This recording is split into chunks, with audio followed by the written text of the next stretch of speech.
자, 오늘 그 성경 말씀은 요한계시록 4장 보겠습니다. 지난 주일날 4장에 대해서 살펴봤습니다. 주일날은 천상의 지성소에 대해서, 하늘의 성전의 지성소에 대해서, 그리고 그곳에 계신 하나님과 또 우리와의 관계에 대해서 살펴봤습니다. 오늘은 각 절마다의 세부적인 말씀들을 통해서 하나님을 좀 더 알기를 원합니다. 하나님께서 우리에게 그 지혜와 계시의 영을 주사 하나님을 알게 하시고 하고 에베소서 1장 17절 말씀하셨듯이, 이 하나님을 알기 위해서는 지혜와 계시의 영이 우리에게 있어야 되고, 성령님이죠. 성령님께서 우리를 도우셔야 우리가 하나님을 알 수 있게 된다.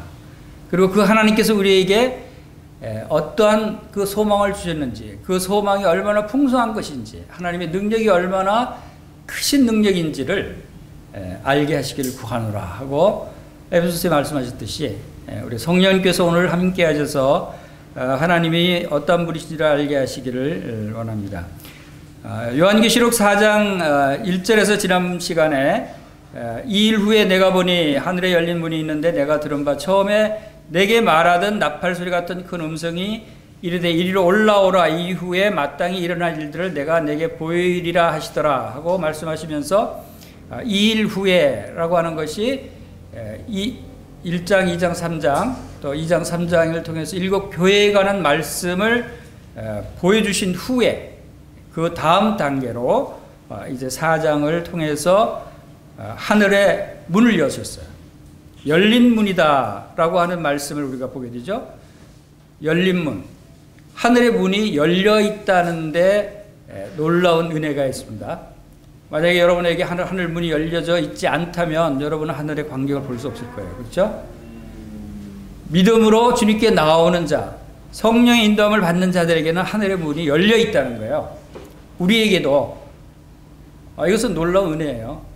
하면서 여러분 생각해 보세요. 하늘의 문이 지금 여러분에게 열려 있어요. 그 안에 열린 문으로 그 안을 여러분의 심장이 들어가서 지금 볼 수 있는 거예요. 그것을 지금 계시록 4장을 통해서 보여주시는 거예요. 그래서 지금 우리 열린 문으로 들어가는 겁니다. 지금 이 시간에.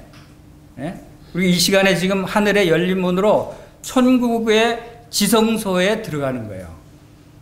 그런 상상을 하세요. 그런 상상을 하시면서 이 말씀을 보시면 여러분이 이 말씀에 빠져들어갈 수 있어요. 이 말씀이 바로, 저는 담대하게 이런 말씀을 드릴 수 있는 것이, 성경 말씀은 거짓이 없어요. 진리예요. 그렇죠? 이거 하나님의 말씀이에요. 하나님의 말씀이 그렇게 문이 열려 있고 우리에게 보여주시는 광경은 우리가 영적으로 충분히 볼 수 있다고 생각이 돼요. 그러니까 이것은 하나님의 말씀으로 여러분들이 믿고 이 말씀을 대한다면 여러분의 지금 심령이 여기에 지금 들어가 있다라고 생각을 하시고 이 말씀을 함께 살펴보면 여러분이 이 말씀을 통해서 좀 놀라운 진리를 발견할 수 있을 것이라고 생각입니다. 그래서 2절, 3절 보세요. 2절, 3절 한번 다시 읽어보겠습니다. 시작. 내가 곧 성령에 감동되었더니 보라, 하늘에 보좌를 베풀었고 그 보좌 위에 앉으신 이가 있는데 앉으신 이의 모양이 벼옷과 홍보석 같고 또 무지개가 있어 보좌에 들렸는데 그 모양이 녹보석 같더라. 자, 성령의 감동이 되었어요. 그렇죠. 성령의 인도함이 없으면 이 보좌의 열린 문으로 들어갈 수가 없다고 그랬죠. 이 사도 요한도 성령의 감동을 받고 이 열린 문으로 들어갈 수 있었던 거예요. 우리가 성령에 충만하면 우리도 열린 문으로 들어갈 수 있다는 거예요. 스데반이 성령에 충만해서 하늘을 보니까 하늘의 문이 열렸어요. 그가 돌에 맞아 죽어가면서도 그 열린 문으로 하늘 보좌 서 있는 주님을 바라볼 수 있었어요. 스데반이 죽어가면서도. 그것은 성령의 충만함으로 그가 열린 문을 볼 수 있었다 하는 것을 봅니다. 그래서 보라, 하늘의 보좌를 베풀었다. 이 보좌는 누구의 보좌냐면 하나님의 보좌라는 거예요. 하나님의 보좌. 자, 우리는 보좌 하면은 이건 굉장한 자리다라고 우리는 생각할 수 있죠. 이 보좌의 의미는 하나님의 무한한 권능과 권세와 능력과 통치에 온전하시고 광대하심을 나타내요. 하나님의 보좌는 온 우주 만물을 통치하시는 통치권자의 보좌예요. 그리고 그 보좌 옆에 어린 양 되신 주님께서 함께 계신다라고 하는 것을 우리가 볼 수 있고, 또 여기 성령의 감동으로 성령께서 우리를 인도하셔서 성령님과 또 어린 양 예수 그리스도와 하나님이 함께, 삼위일체 하나님이 함께 계신다 하는 것을 우리가 여기서 볼 수가 있습니다. 그래서 이 보좌는 천국의 중심이에요. 우리가 바라는 천국의 중심이 보좌예요. 그래서 이 보좌에는 이 놀라운 하나님이 좌정하고 계시는데, 하나님의 모습이 어떤 모습인가 하는 것이 이제 3절에 나오죠. 3절, 앉으신 이의 모양이, 앉으신 이가 누구죠? 하나님이에요. 그렇죠? 하나님의 모양이 지금 보여요. 하나님의 모습이 보이는데, 하나님의 모습이 어떤 모습인가 하니까 무엇과 같다고요? 벽옥과 홍보석, 또 무지개가 있는데 보좌에 둘렸는데 그 모양이 녹보석 같더라. 자, 지금 여기에는 하나님의 보좌의 형상을 간단하게 이렇게 한 절로 말씀하셨지만, 이것이 다른데 에스겔이 본 보좌의 모습이라든가 이사야가 본 보좌의 모습은 좀 더 상세하게 나와 있죠. 에스겔서 1장과 에스겔서 10장에서는 아주 그룹의 형상까지 상세하게 나와 있어요. 그거 나중에 여러분들이 읽어보시면 좋을 것 같아요. 그런데 그 보좌의 모양이 벽옥과 홍보석과 녹보석, 특히 세 가지 보석이 나와요.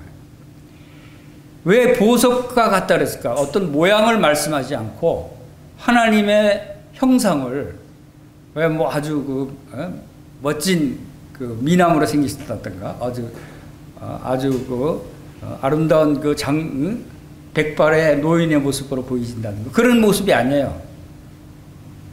그럼 무슨 모습이죠? 보석의 모습으로 나와요. 왜 그럴까요?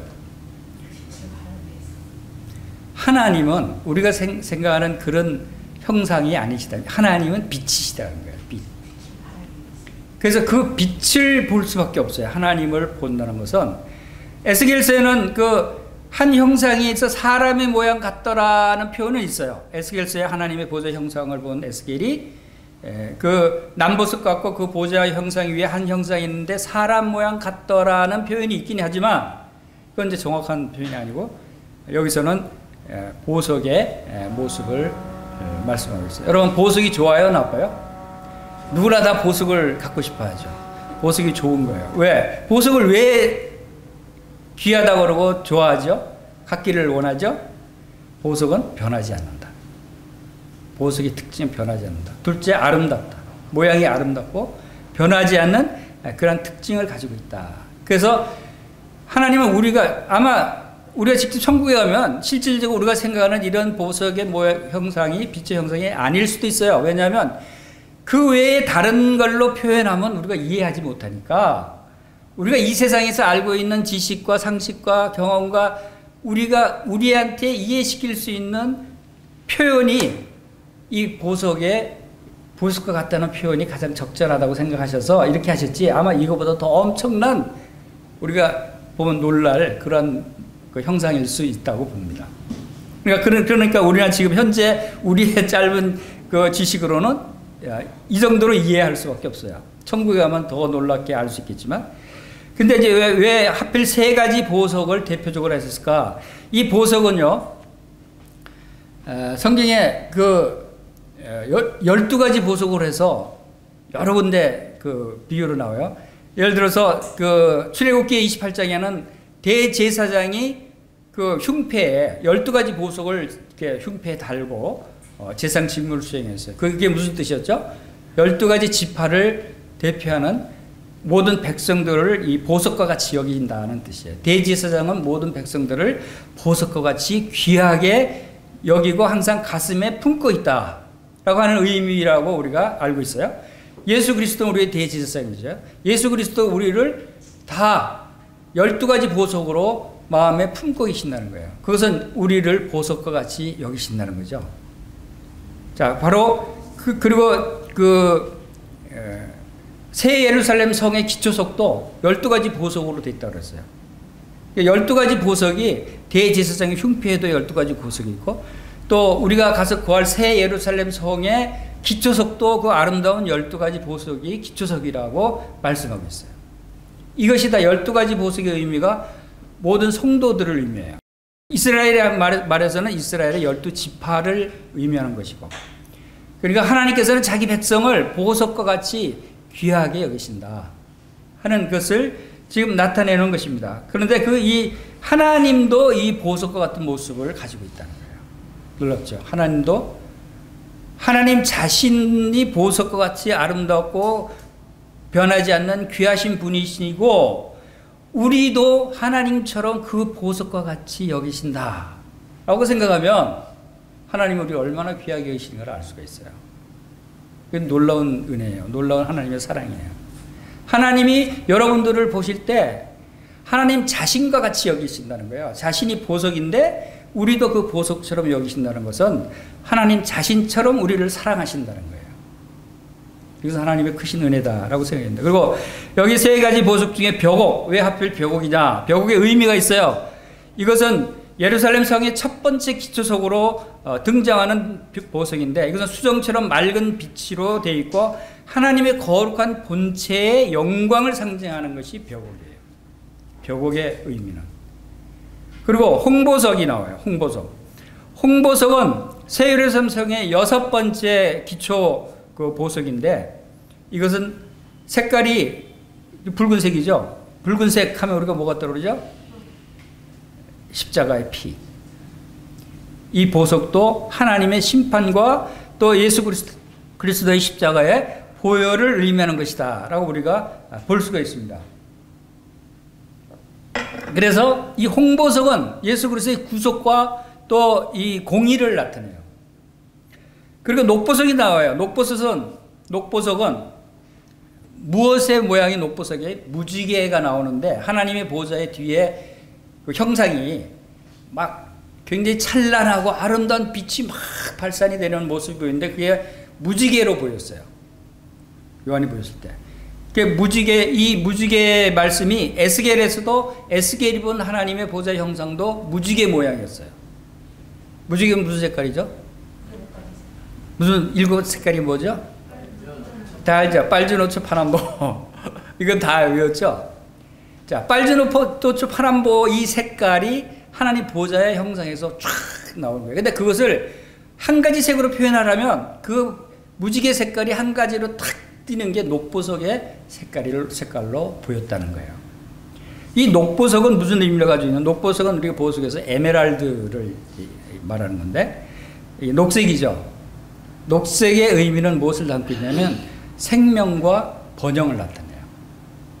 그래서 하나님은 생명의 하나님이시고 만물을 번성하고 번영하고 충만케 하시는 하나님의 의미를 이 녹보석이 가지고 있다라고 하는 것을 볼 수 있습니다. 그래서 벽옥과 홍보석과 녹보석, 이것은 하나님의 영광과 구속과 생명을 나타내는 빛이다 라고 하는 것입니다. 하나님의 속성이 바로 그러한 것을 포함하고 있는 것입니다. 그리고 무지개가 빨주노초 파남보도 왜 빨주노초 파남보라고 했을까요? 그 색깔의 의미가 있겠죠. 하나님 말씀에 의미 없는 게 하나도 없어요. 그렇죠? 모든 것이 다 의미를 가지고 있어요. 숫자도 다 의미를 가지고 있어요.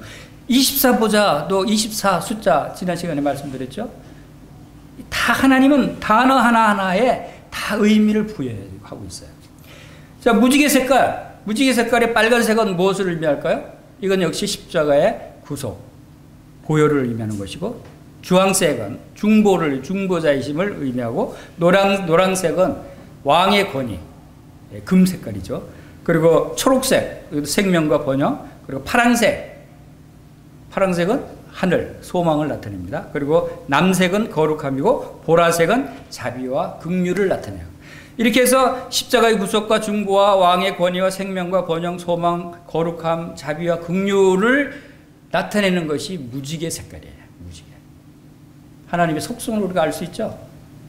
바로 이런 의미들을 이 무지개가 가지고 있다. 여러분, 무지개를 바라볼 때는 우리가 이제 무엇을 생각해야 되겠죠? 무지개가 떴다. 야, 저 하나님의 보좌가 떴네.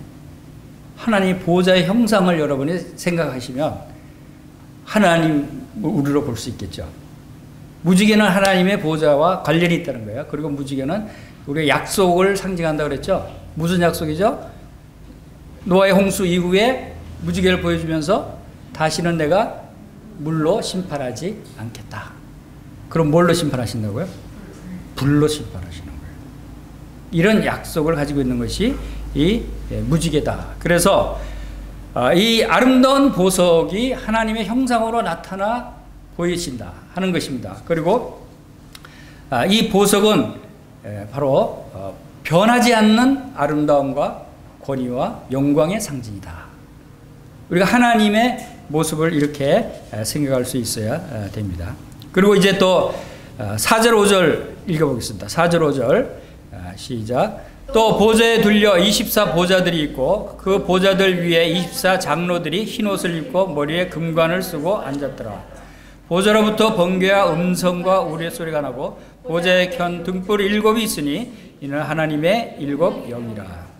자, 24 보좌들이 있다. 보좌들 위에 24 장로들이 있다 하는 말씀은 이제 지난 시간에 자세히 살펴봤습니다. 24 장로들의 의미가 뭐라 그랬죠? 누구라 그랬죠? 모든 신구약의 모든 성도들을 대표하는 사람들이다 라고 우리가 알고 있으면 돼요. 근데 그 근거는 역대상 24장에 바로 제사장의 24 반열을 정해주셨다. 그러니까 여기는 하늘 성전이에요.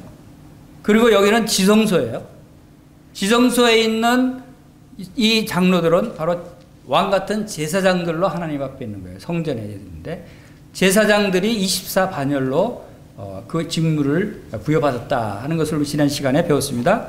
그래서 이 24 장로들, 이 장로라고 하는 뜻은 프레스비테라라고 하는 원어인데 장로라는 그 원어의 뜻은 한 부족이나 한 가문이나 한 그 백성 집단의 지도자를 얘기해요. 아니면 그 노인 우두머리 대표적인 그런 사람을 가리키는 것이 이 장로의 뜻이에요. 그러니까 24 반열의 대표되는 그 족장들을 의미한다고 보면 되겠죠. 그것은 곧 모든 성도들이 예수 그리스도 안에서 구원받고 거듭난 성도들은 다 왕같은 제사장들이라고 했어요. 그래서 여러분들도 제사장들이에요. 천국에 가서 지금은 제사장 노릇을 할 수 없지만 천국에 가면 여러분들도 하나님 성전의 성소에서 하나님께 예배드리고 제사드리는 왕같은 제사장의 직무를 부여받았다는 거예요. 그래서 이 요한계시록 4장 5장에서 이 장면이 이제 여러분의 자리이다라고 생각하시고 여러분들이 이 말씀을 받아들일 수 있는 것이에요. 그래서 여러분들도 하나님의 은혜의 보좌 앞에 나아가서 하나님께 예배를 드리고 경배를 드리고 하나님께 금관을 면류관을 하나님께 던져 드릴 수 있는 그러한 24 장로들이 포함된다라고 생각을 하시면 좋습니다. 그리고 이 장로들이 무엇을 입고 있어요? 흰옷을 입고 있어요. 흰옷. 그리고 머리에는 금관을 썼다. 그래서 금관은 금면류관을 의미하는 것이죠. 면류관. 그래서 지금 이 장면이 많은 논란이 있다고 말씀드렸습니다. 이 장면이 환란 전에 보여진 장면이에요. 근데 환란 전에 모든 교회는 이미 하늘로 들려져서 하나님 보좌 앞에 앉아 있는 모습을 우리가 볼 수 있다고 말씀드렸어요. 근데 그것을 믿지 않은 사람들이 있어요. 휴거록은 환란 후에 휴거가 된다고 하는 사람들은 환란 끝난 다음에 휴거되는데 여기는 성도들이 아니다. 이렇게 잘못 해석하는 사람들이 많아요. 의외로. 그럼 우리가 분별할 수 있어야 돼요. 자, 근데 왜냐하면 흰옷을 입고 금관을 쓴 24 장로들이 심판하기 전에 하나님 보좌에 앉아 있다는 얘기는 무엇을 의미하느냐 하면 그것이 바로 환란 전에 휴거됐다는 것을 증거하는 거라고 말씀드렸어요. 왜냐하면 흰옷을 입으면은 어떤 사람들에게 그 흰옷을 입는다고 그랬어요? 바로 흰옷은 상급으로 입혀주는 옷이다. 그래서 4대 교회 이기는 자에게는 흰옷을 입을 것이요. 그랬죠? 이기는 자는 언제 그 상급을 받아요? 휴거돼서 하늘에서 상급을 받아요. 그럼 이분들이 다 하늘에서 이미 상급을 받고 앉아 있는 거잖아요. 그렇죠? 이미 휴거돼서 하늘에 있다는 것을 증거하는 거예요. 머리에 금관을 썼다라고 하는 것도 뭐예요? 금관은 금면류관을 의미해요. 금면류관.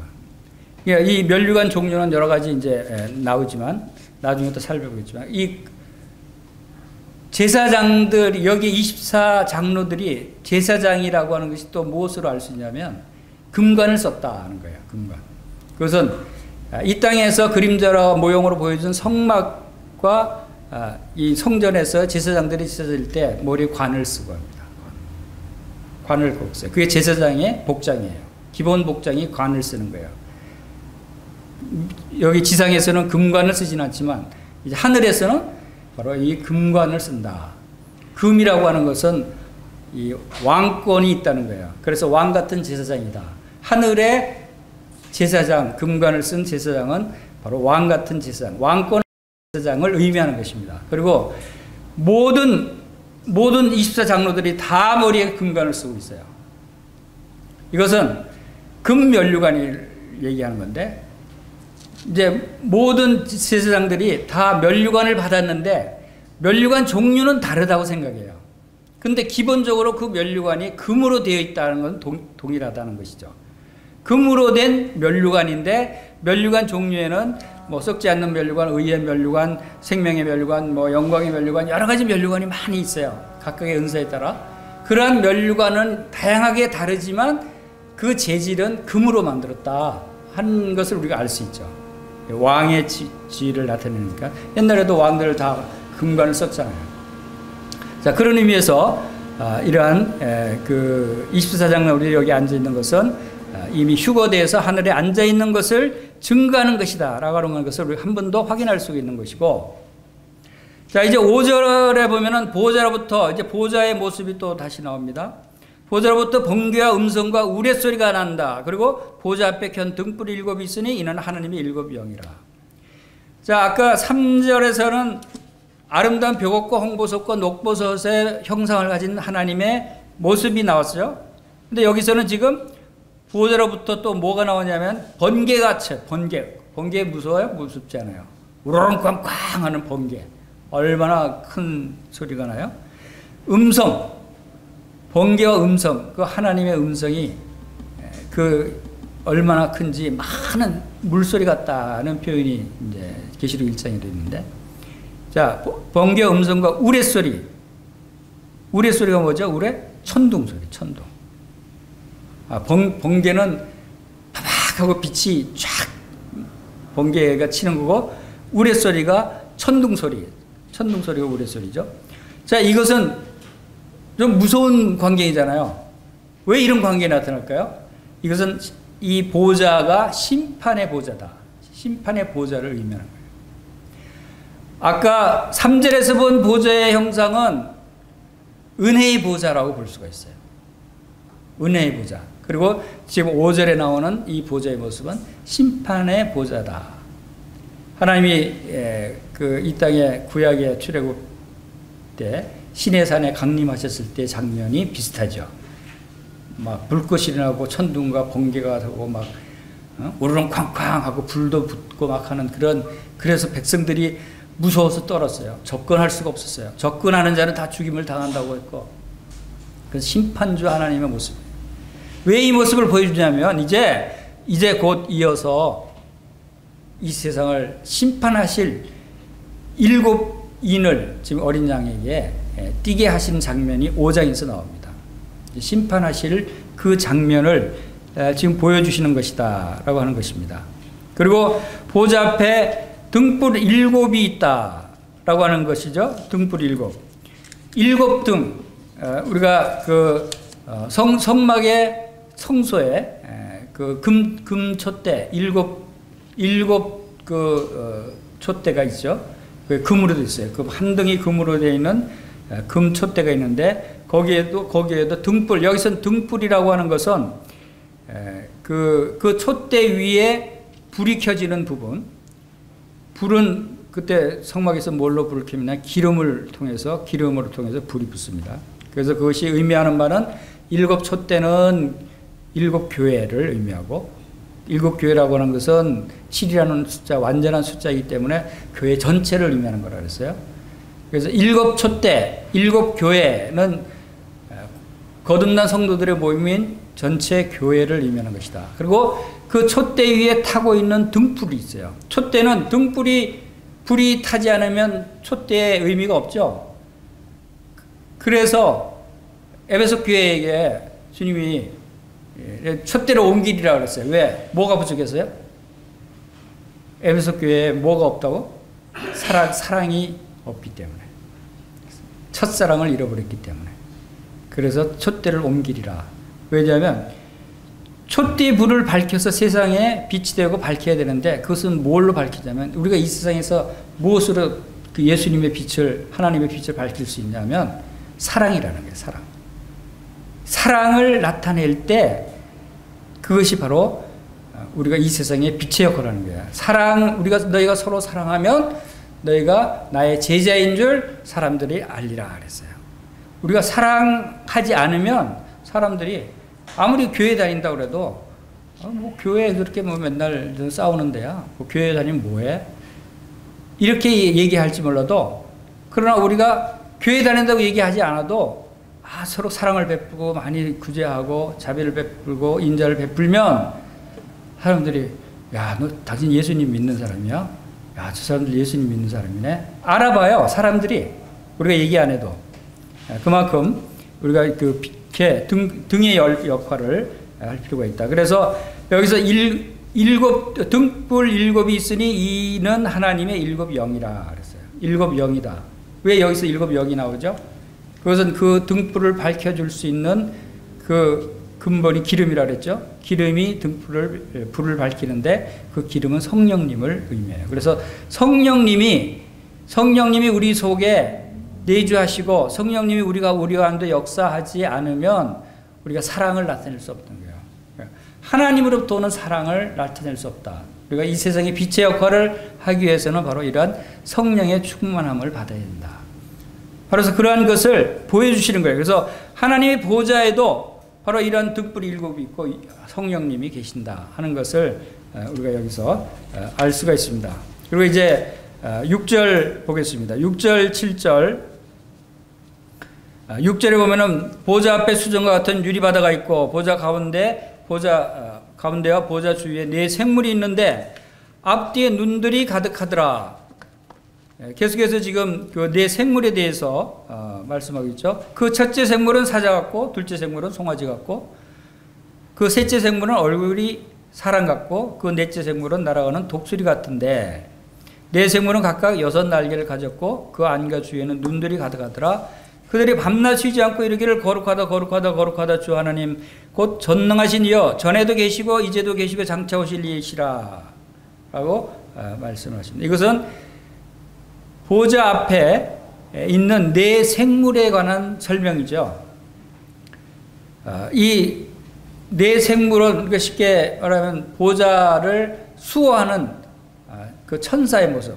그래서 이제 성막에서는 지성소에 하나님의 그 언약궤 위에 무슨 천사가 있다고 그러죠?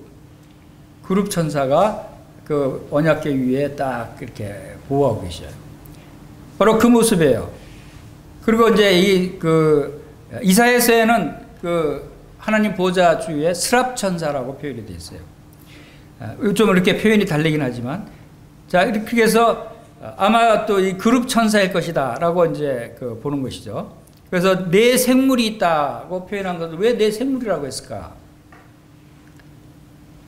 사도 요한이 보니까 한 번도 본 적이 없는 살아있는 생명체예요. 보좌 위에 그 천사들이.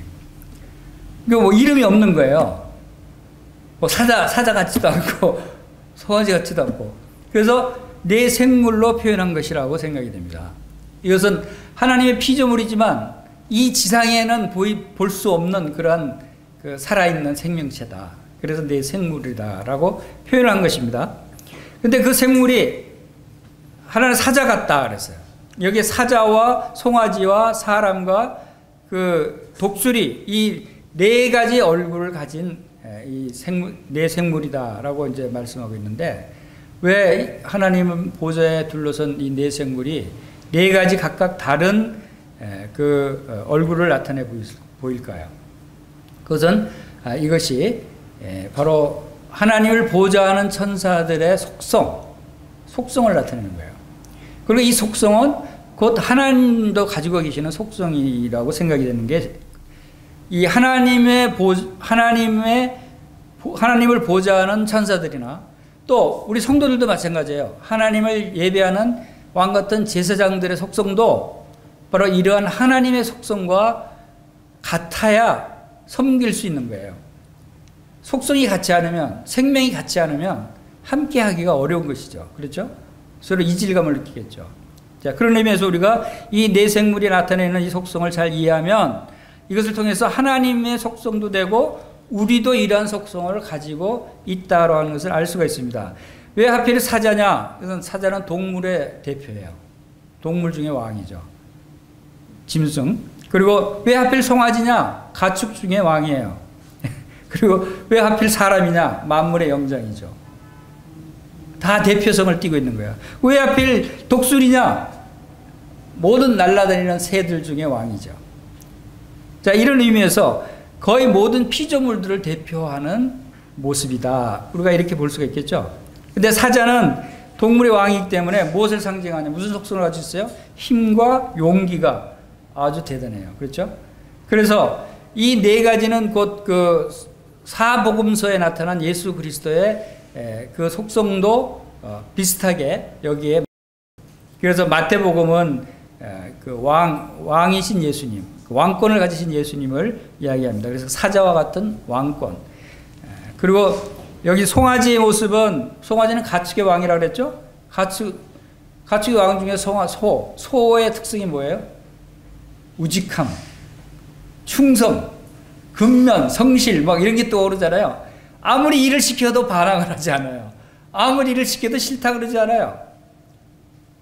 그리고 열심히 시키는 대로 열심히 충성스럽게 일만 하고 죽어서도 그 몸을 사람을 위해서 바쳐요.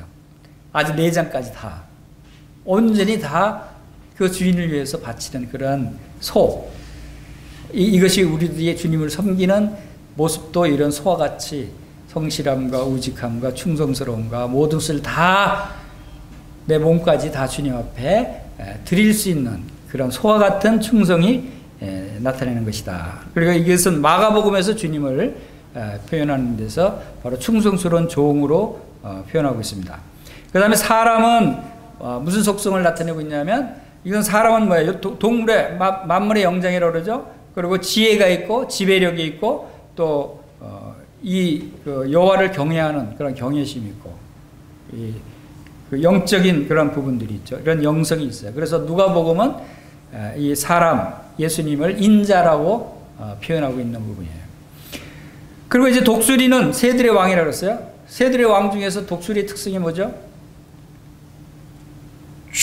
날 굉장히 빠르대요. 독수리 창공에서 밑에 시력도 굉장히 좋대요. 그래서 자 창공에서 쫙 거기서 밑에 너구리가 지나가고 있으면 그냥 순식간에 확 내려 꽂아갖고 낚아챈답니다. 그래서 독수리의 특성은 신속함. 그래서 영적인 생명의 특성도 우리의 그 영적인 그 말하자면 믿음의 행위가 이런 신속함을 나타내야 돼요. 우리 영적으로도.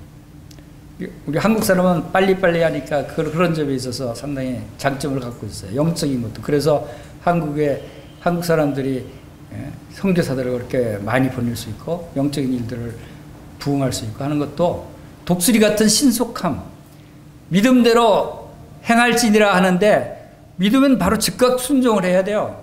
즉각. 가끔 저는 이제 행동이 너무 빠르다고 핀잔을 많이 듣는데, 이게 영적으로는 행동이 빠를수록 하나님께서 기뻐하신다 하는 것이죠.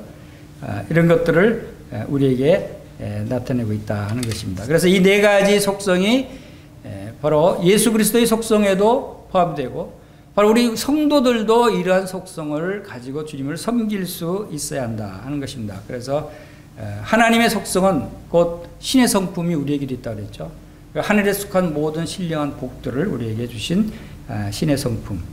이런 것들을 나타내는 것이다 라고 보여집니다. 그리고 네 생물이 각각 6 날개를 가지고 그 안과 주위에는 눈들이 가득하더라. 그래서 눈이 가득하다 하는 것은 우리가 눈이 많다고 하는 것은 모든 것을 통찰력 꿰뚫어 볼 수 있고 하나님의 명령을 수행하는 이 네 생물들이 바로 모든 것을 다 파악할 수 있고 통찰력을 가져야 한다는 것이고 밤낮 쉬지 않고 하나님의 거룩함을 찬양하고 있다 하는 것입니다. 그리고 전에도 계시고 이제도 계시고 장차 오실 분으로 하나님을 찬양하고 있죠. 자, 이제 9절, 10절, 11절 마지막 부분을 이제 살펴보겠습니다. 이 9절, 10절, 11절 한번 같이 읽어보겠습니다. 시작. 그 생물들이 보좌에 앉으사 셋수도록 살아계신 이에게 영광과 존귀와 감사를 돌릴 때 24장로들이 보좌에 앉으신 이의 앞에 엎드려 셋수도록 살아계시는 이에게 경배하고 자기의 관을 보좌 앞에 드리며 이르되 우리 주 하나님이여 영광과 존귀와 권능을 받으시는 것이 합당하오니 주께서 만물을 지으신지라 만물이 주의 뜻대로 있었고 또 지으심을 받았나이다 하더라.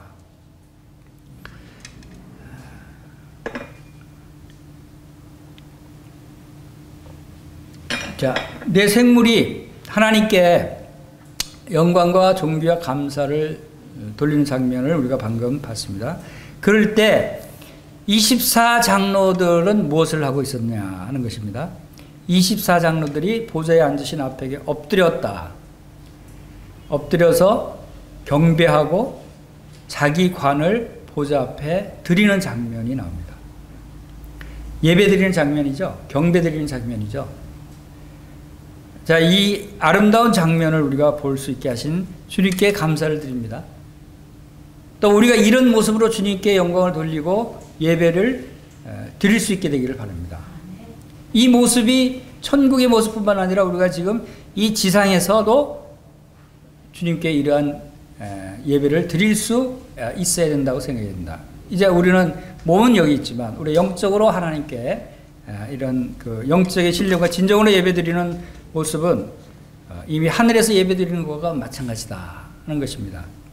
자, 여기서 24장로들이 경배하고 하나님께 무엇을 드리는가 하면은 관을 드렸다 그랬죠. 관. 이것은 아까 읽은 금관. 금관은 머리에 쓴 면류관을 의미해요. 여기서 말하는 면류관을 보좌 앞에 드린 것을 나타냅니다. 우리가 하나님 앞에 무엇을 드릴 수 있는가? 하나님 앞에 내가 무엇을 드릴 수 있다는 것이 얼마나 큰 축복인가를 우리가 알 수가 있어요. 여러분은 하나님 앞에 지금 무엇을 드릴 수 있어요? 무언가를 하나님 앞에 드릴 수 있다는 것은 여러분은 굉장히 큰 복이라는 거예요. 이 천국에서는 천국에 올라가면 아무것도 없어요. 지금 이 세상에서는 뭐 재물이라도 있죠. 자동차도 있죠. 뭐 많은 뭐 물건들, 재물들, 뭐 가족들, 친구들 많은 나의 소유라고 생각되는 것들이 많이 있어요. 드린다고 하는 건 내 소유를 드리는 것을 드린다고 그러죠. 하나님 앞에 드릴 수 있는 것은 내 소유가 뭔가 있어야 되는 거예요. 그렇죠? 여러분은 소유가 조금이라도 있다면 여러분에게 축복에 하나님께 드릴 게 있다는 얘기예요. 그게. 근데 천국에 가면 그런 게 있어요, 없어요? 뭐 재물이 있어요, 집이 있어요, 자동차가 있어요. 아무것도 없어요. 그렇죠? 천국에 가서 그럼 뭘 드리겠어요? 천국에 가서 드릴 수 있는 유일한 것이 뭐냐? 그게 바로 면류관이에요, 면류관. 그래서 우리가 면류관을 받아야 되는 이유가 여기에 있어요. 면류관 받아서 천국에 가서 내가 부귀영화를 누리려고 우리가 면류관을 받자는 것이 아니라 놀라운 것은 우리가 이 땅에서 행한 일을 통해서 하늘에서 상급을 면류관으로 받게 되면 그 면류관이 누구 거예요? 우리 거죠? 영광의 면류관, 생명의 면류관, 여러 가지 면류관, 의의 면류관, 많은 면류관들을 천국에 가면 이제 받게 될 거예요, 여러분들이. 그 면류관은 누구 거예요? 여러분 거예요. 천국에서 유일하게 여러분 거라고 그 마음대로 처분할 수 있는 게 면류관이에요. 그렇죠? 그럼 그 하나님께, 근데 그 하나님의 영광 앞에, 이 하늘의 지성소 앞에 우리가 방금 읽어본 하나님의 벽옥과 홍보석과 녹보석, 무지개, 아주 찬란한 하나님의 보좌의 영광을 보면 그 광경에 얼마나 압도가 되겠어요. 그리고 이 놀라운 곳에 나를 보내주신 것은 누구 때문이에요? 예수님이 그것도 어떻게? 예수님이 이 놀라운 보좌의 영광을 버리고 이 땅에 오셨다는 것이 생각날 거 아니에요. 야, 이 좋은 곳, 이 놀라운 곳을 버리고 이 땅에 초라한 모습으로 오셨구나. 진짜 실감하겠죠? 그러면 그 사랑이 얼마나 큰 사랑인가를 실감할 수 있겠죠? 야, 내가 이 면류관 받은 거, 이거 다 예수님 덕분이구나. 하면서 이거 저 소용없습니다. 이거 다 주님이 가지셔야 됩니다. 주님이 영광 받으셔야 됩니다. 하고 주님 앞에 나 그냥 모든 것을 다 드릴 수 있는 마음이 생긴다는 거예요. 그게. 그럴 때 난 드릴 게 없다고 하면 부끄럽겠죠. 이 면류관을 드릴 수 있다고 하는 것은 우리가 놀라운 축복이다 하는 것입니다. 그래서 이런 면류관을 우리가 어떤 면류관을 받을 것인가, 우리가 이미 많은 면류관에 대해서 배웠지만 계시록 2장 3장에서도 7가지 상급 면류관에서 배웠었죠. 생명나무 열매, 둘째 사망의 해를 받지 않는다는가, 또 감춰진 만나를 먹게 하는가, 만국을 다스리는 권세, 흰옷, 성전의 기둥이 되게 하고 보좌에 함께 앉게 해주겠다고 하는 이런 많은 상급 면류관들이 우리에게 예비되어 있다 하는 것입니다. 자, 이 면류관을 우리가 주님 앞에 드린다고 하는 것은 하나님 앞에 우리가 영광을 돌려드린다는 것입니다. 영광을 돌려드린다. 하나님께 영광을 돌린다는 것은 우리가 이 땅에서도 우리가 하나님 앞에 영광을 돌려드리는 일들을 할 수가 있죠. 나를 위해서 베풀어 주신 은혜, 또 나에게 행하신 모든 일들, 나를 보호해 주시는 것, 나의 필요를 공급해 주시는 것, 이런 일들을 다 하나님의 은혜라고 할 때 그것을 하나님께 영광을 돌려드릴 수 있다라고 생각이 되겠습니다. 그리고 지금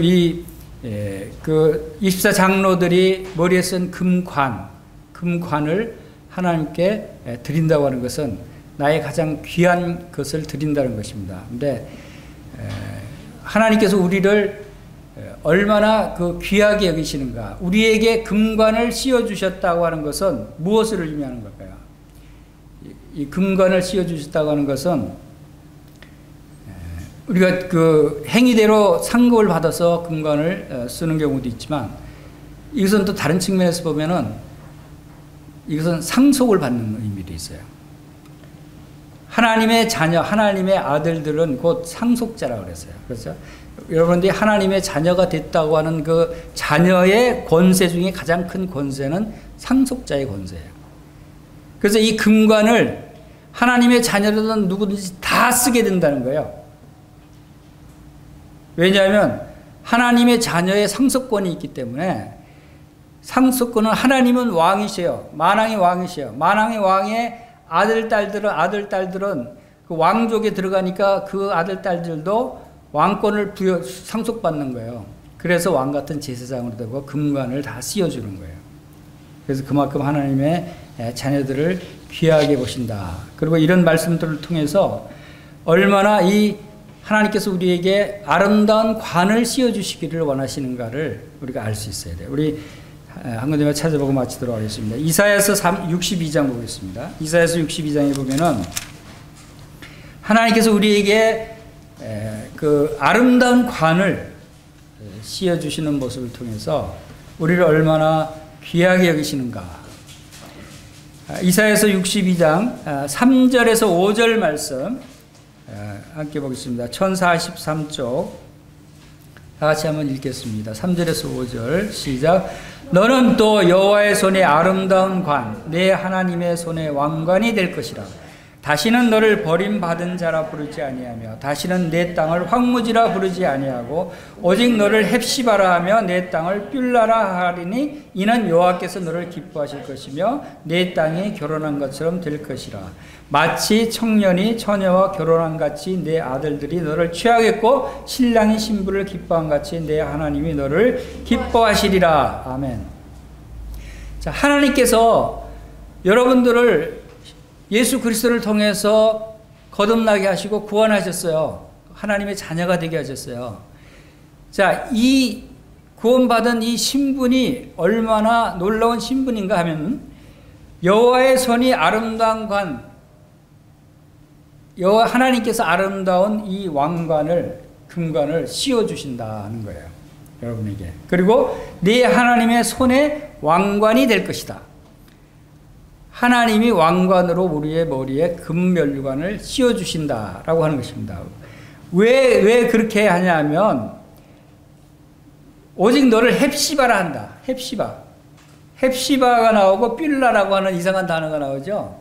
이게 무슨 뜻이냐면 거기에 설명이 바로 이어서 나와요. 이는 여호와께서 너를 기뻐하실 것이며, 헵시바라는 뜻은 여호와 하나님이 너를 기뻐하신다라고 하는 뜻이에요. 헵시바. 그리고 뷸라는 네 땅이 결혼한 것처럼 될 것이다. 이렇게 해서 헵시바와 뷸라를 합치면 바로 너와 결혼해서 너를 기뻐하시리라는 뜻이에요. 하나님이. 우리는 예수 그리스도의 신부들이죠. 예수 그리스도의 신부로 주님이 우리를 맞이하셔요. 그래서 신부로 맞이하시면서 우리에게 왕관을 씌워주시면서 우리와 결혼하시는 것을 기뻐하신다는 뜻이에요. 그러니까 하나님이 그 보석과 같은 보석의 빛의 영광을 나타내 보이시는 그 하나님이 그 보석을 우리에게 씌워주시고 우리도 보석과 같이 여기신다는 거예요. 그리고 한 군데 더 찾아보겠습니다.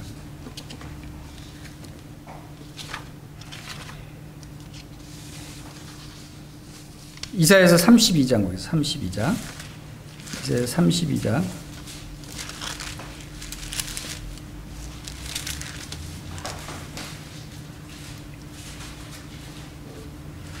32장 5절에서 8절. 5절에서 8절을 읽어보겠습니다. 32장. 시작.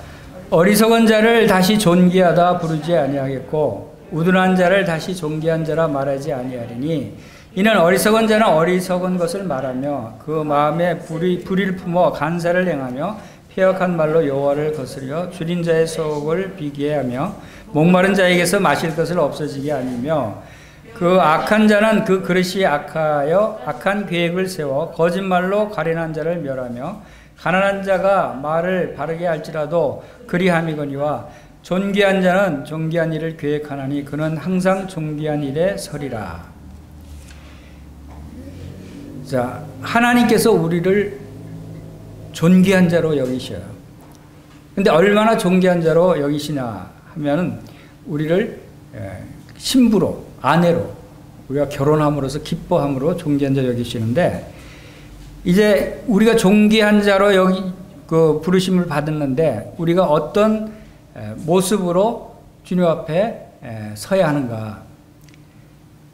8절에 보면은 존귀한 자는 존귀한 일을 계획하나니 그는 항상 존귀한 일에 서리라. 여러분 존귀한 자입니까? 존귀한 자면 어디에 서야 된다고요? 존귀한 일을 계획하고 항상 존귀한 일에 서야 된다 하는 것을 여기서 말하고 있습니다.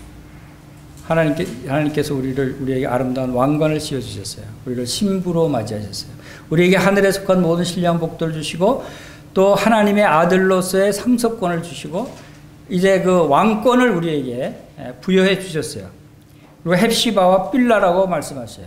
우리를 기뻐하시고 우리를 존귀한 자로 부르시고 존귀한 자로 대우해 주시는 거예요. 자, 이러한 존귀한 자가 우리가 어떤 모습으로 살아야 되는가. 여기 보면 어리석은 자는 존귀한 자라고 부르지 않는다 그랬어요. 또 우둔한 자도 존귀한 자라고 말하지 않는다 그랬어요. 어리석은 자는 어떤 말을 한다고요? 어리석은 말을 해요. 그리고 그 마음에 불의를 품고 패역한 말로 하나님을 거스리고. 악한 자는 그 그릇이 악하다. 악한 사람은 그릇 자체가 악하기 때문에 그런 악한 것들을 계획하고 거짓말을 하고, 하지만 존귀한 자는 그 그릇이 존귀한 그릇이에요. 존귀한 자는 악한 자와 다르다는 거예요. 우리는 악한 자예요? 존귀한 자예요? 구원받은 성도들은 악한 자가 아니고 존귀한 자라요. 그러는 거예요. 그래서 존귀한 자는 존귀한 그릇을 품고 있는 거예요. 그러니까 존귀한 것들을 생각하고 존귀한 것들을 계획하고 존귀한 자리에 서야 되겠죠. 그래서 항상 존귀한 자리에 서야 하는 일. 우리의 존귀한 자리는 어떤 일일까요? 그것은 바로 하늘의 일이고 경건한 일이고 또 영적인 일이고 영원한 것에 우리의 마음을 두는 것. 이것이 존귀한 자리에 서는 것이다 라고 하는 것을 우리가 알 수 있습니다. 그래서 이 24장로들이 엎드려 경배하고 자기의 관을 보좌 앞에 드리고 주님을 찬양하는 이 모습이 이 존귀한 자가 행하는 모습이 아니겠어요? 주님 앞에 하나님께 영광을 돌리는 일, 하나님 앞에 우리의 모든 것을, 가장 귀한 것을, 나의 관을, 유일한 나의 관을 하나님 앞에 던져 드릴 수 있는 그러한 우리의 하나님을 사랑하는 마음이 우리에게 존귀한 자에게 있어야 한다 하는 것입니다. 그래서 영광을 올려드리고 예배를 드리고 하나님 앞에 엎드리는, 그리고 자기의 면류관을 드리고 찬양하고 하는 이러한 일들은 바로 우리와 같이 성도들이 존귀한 자가 하는 일이다. 이 24보좌들이 보좌에 앉은 24장로들이 행하는 이 예배의 장면, 이것이 오늘날 하늘나라에 가기 전인 이 세상 삶 가운데서도 우리들의 삶 속에서도 이러한 모습이 나타나는 것을 하나님이 기뻐하시리라고 생각이 듭니다. 우리가 하나님께 예배드리고 우리 가장 귀한 것들을 하나님 앞에 던져드릴 수 있는 이러한 그 믿음의 삶이 되시기를 간절히 축원합니다. 네.